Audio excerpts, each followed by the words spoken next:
Here are 3 lipstick techniques that are inspired by history, culture, and global trends that you can try today with products already in your makeup bag. Fancy! Hi, my name's Eb. I'm a Sydney-based hair and makeup artist, and this is the culture of beauty. If you're someone that feels like lipstick doesn't suit you, or you're yet to find your signature lipstick look, keep watching because there's more than one way to wear lipstick, and we're going to jump into 3 of those ways today. Let's get started. So the first look we're going to do today is the glossy red lip. Red is such a significant shade in makeup history. It was used by many ancient cultures in the early versions of makeup. So red ochre was something that was really widely used. For example, in ancient China, red ochre was used on the lips, on the cheeks, and on the nails to signify good health. In Aboriginal culture, ochres have been used for thousands of years for both art and to adorn the body. Red ochre was said to have dried out wounds when applied to the skin. So like with kohl eyeliner, which I talk about in a previous video, this ancient form of makeup not only served a decorative purpose, but also a protective and a medicinal one as well. Red lipstick, of course, became popularized through Hollywood cinema, and especially with the advent of technicolor cinema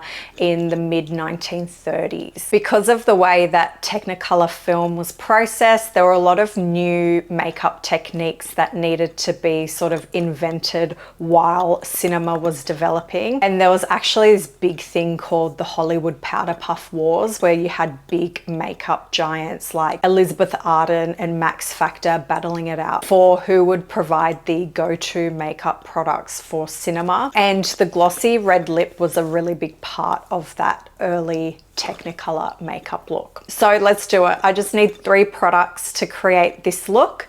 I've got a lip liner here. I'm using the Rimmel London Lasting Finish lip liner in Dynamite Red. For my lipstick, I'll be using a shade from the Makeup by Mario lip palette. Unfortunately, this is discontinued, but a really good match for the shade I'm going to use here would be Lisa Eldridge's Velvet Ribbon lipstick. And finally, any clear gloss that you have. So to start, I'm going to pop this lip liner on. I'm going to wipe away the lip balm. The best way to kind of get this really precise and neat is to get the lip liner right. So make sure your liner is pretty sharp, and I usually start on the outer corners, and then when it comes to the Cupid's bow, I do overline a little bit, but you don't necessarily have to do that. You can do short little strokes, and you can even lean your little pinky finger on your chin just to help you create a more steady line.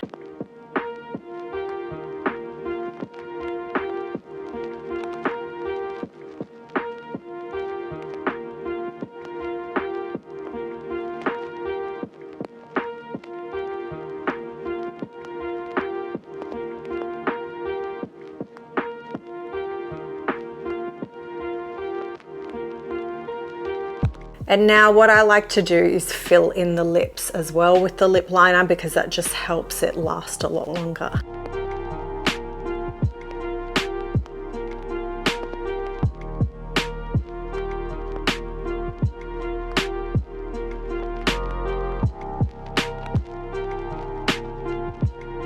That's step 1. Now, if you find some of the edges aren't totally precise, just grab a dry Q-tip and you can just buff away any mistakes. You can even dab some concealer around the edges to neaten that up as well.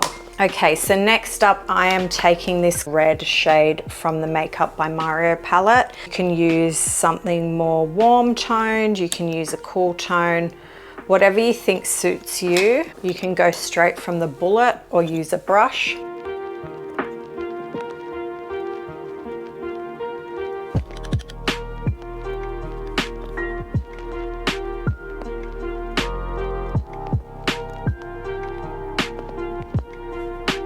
So that's the first layer, and then what I like to do is just grab a tissue. I only have paper towel, but just blot that first layer and then add another layer. And this just helps the makeup really sort of sink into the lips and last all day.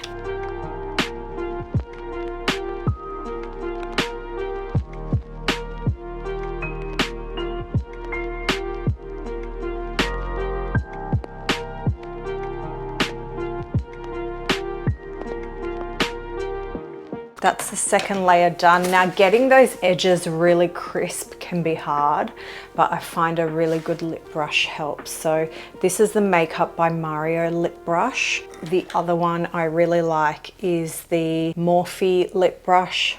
I'll link these below. The other place you can get good sort of flat rounded brushes like this is an art supply store. So just using paint brushes. So next time you're in an art supply store, have a look. I'm sure you'll find something very similar to this shape there and much cheaper as well. So I'm going to blot again.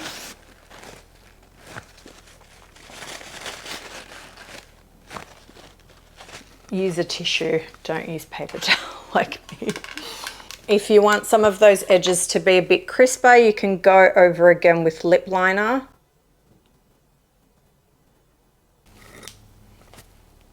And then finally, I'm just gonna add a clear gloss. So you can use any old clear gloss. I'm using this Morphe Lip Shine, it's the clear one, just the tiniest bit. I've popped a small amount on the back of my hand.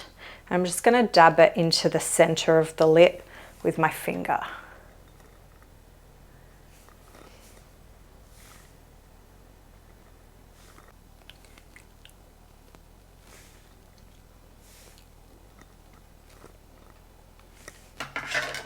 And that is look number one, the glossy red lip.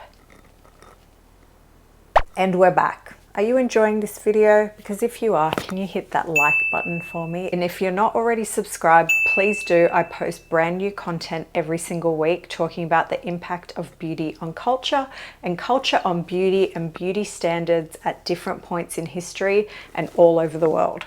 Okay, moving on to our second look. We're going to do the dark liner nude lip combo. Now, this look was popularized by the 90s supermodels, but this isn't actually the origin of this iconic look. This technique really began in subculture. So let's talk a little bit about that before we do the look. So legendary makeup artist Sam Fine is sort of credited with bringing this look to the mainstream. So he did Naomi Campbell's makeup and a bunch of the other supermodels too. He had observed growing up that a lot of the women around him weren't being catered for by the mainstream brands in terms of their shade ranges. There were a few black-owned brands which were creating products for women of color, but if these women weren't able to access those brands, they sort of created their own innovations with the products that were available to them. So they used brow pencils and eyeliners to line their lips instead. So Sam Fine brought this look initially to Naomi Campbell, and then it became popularized more and more with the other supermodels of the era. Now, this wasn't the only place that this dark liner aesthetic was popular. It was also popular among Mexican American women living in Los Angeles in the 90s. I'm barely scratching the surface of the origins of this look here, but bipolar subculture wasn't just an aesthetic, but the lip liner was a part of a shared sense of identity for this subculture and community, as well as a way to be visible and to express femininity. So it's not just a trend, it's a very important beauty look that has a very rich cultural history. So for today, I'm going to be using two products. First of all, I'm going to be using this Flavedo and Albedo lip liner. It's actually a multi-use liner, so you can use this on your eyes as well. The shade is called Chinotto. And I'm going to take another nude matte lipstick from this Makeup by Mario palette. So again, similarly, I'm just going to line the lips.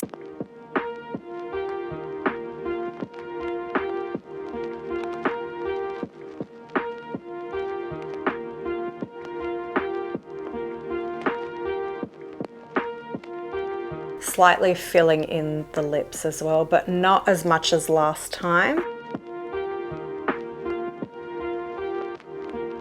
So I'm going to take this really beigey nude shade. Again, you can use any sort of nude you like. You can go for a more pinky nude or a more sort of beige nude, peachy nude. Just find what suits you. And again, for the liner, you can definitely use an eyebrow pencil or a brown eyeliner or whatever you like.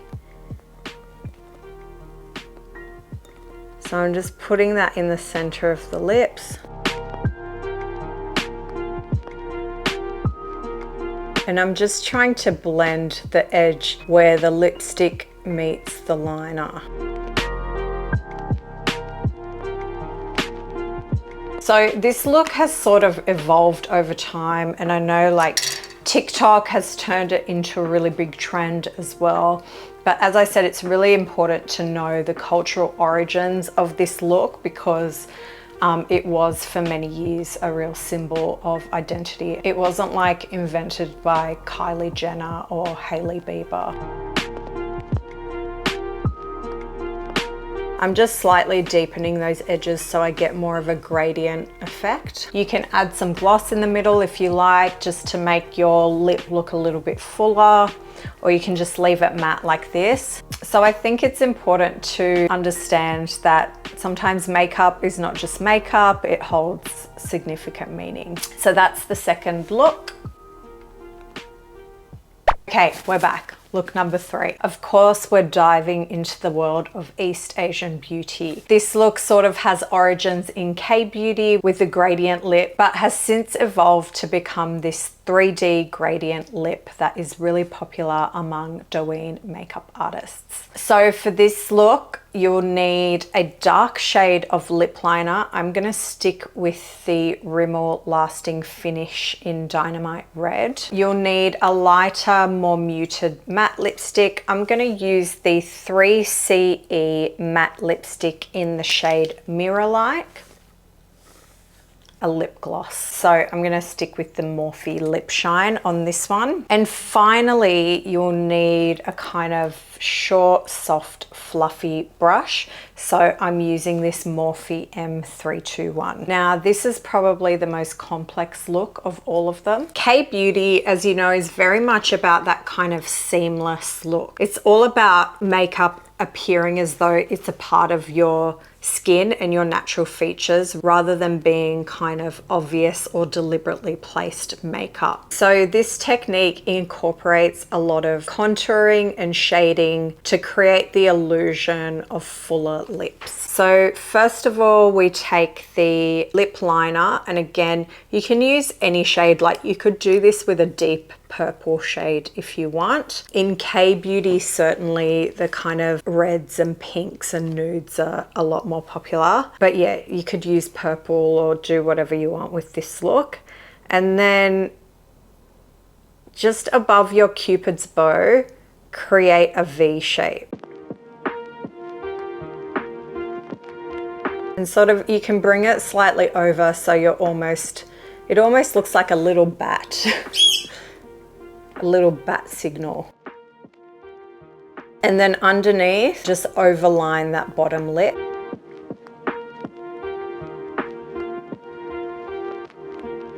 Just create 2 little lines here to sort of lift the edges. And now create a V shape here.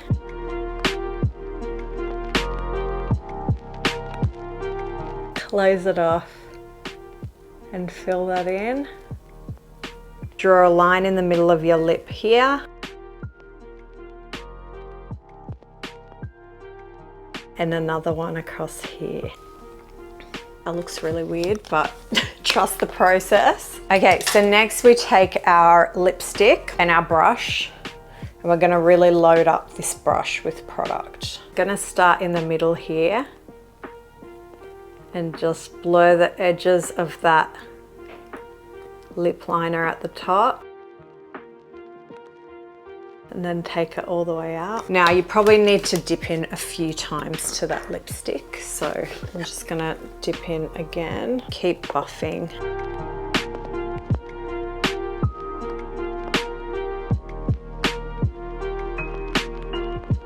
Just sort of placing the brush and dragging that line down so it's not as hard. And it's okay to go over the edges and have like a hazy sort of look. Same with the bottom. Those blurry edges are totally fine. That's kind of what we want with this look. So it doesn't have to be neat and crisp like the others. And then finally, we just take some gloss and again, dab that in the center.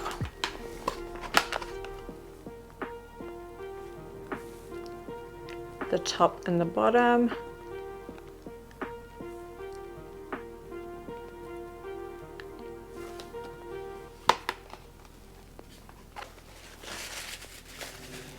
And that creates this very full 3D lip effect, almost like lip filler without the filler. If you ever want to try filler out, this is a good technique to try. That's it for today. Those are my 3 lip techniques. Let me know which one was your favorite and which one you want to try. Obviously, there are a myriad of other lip techniques that you can use. This is just a snapshot of 3 that I wanted to talk about today. I hope this video was helpful for you. If you liked the video, please hit that like button and subscribe to my channel. Thank you so much for watching. Bye.